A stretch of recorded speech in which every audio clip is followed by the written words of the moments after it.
2025 IPL RCB versus Punjab మ్యాచ్లో RCB పంజాబ్పై 7 వికెట్ల తేడాతో గెలిచి రివెంజ్ తీర్చుకుంది. మొదట ఆర్సీబీ టాస్ గెలిచి బౌలింగ్ ఎంచుకుంది. దీంతో బ్యాటింగ్కు వచ్చిన పంజాబ్ ఓపెనర్స్లో ప్రభుసిమ్రన్ సింగ్ 33, ప్రియాన్స్ ఆర్య 22 పరుగులు చేసి అవుట్ అయ్యారు.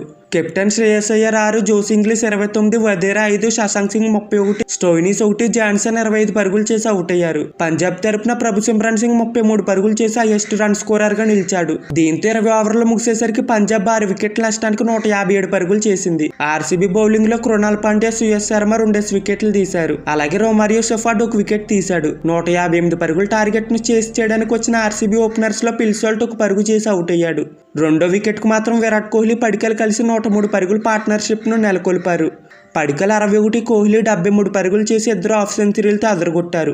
కెప్టెన్ పద్దిధర్ 12 పరుగులు చేసి అవుట్ అయ్యాడు. కోహ్లీ, జితేష్ శర్మ కలిసి మ్యాచ్ ని ఫినిష్ చేశారు. దీంతో ఆర్సీబీ ఇంకా 7 బాల్ మిగిలి ఉండగానే మ్యాచ్ ని చేసి గెలిచారు. పంజాబ్ బౌలింగ్ లో హర్షదీప్ సింగ్, హర్ప్రీత్ బ్రార్, చహాల్ 1 వికెట్ తీశారు. ఈ వీడియో కనుక మీకు నచ్చితే ఈ వీడియోని లైక్ చేసి ఛానల్ ని సబ్స్క్రైబ్ చేయడం మాత్రం మర్చిపోకండి.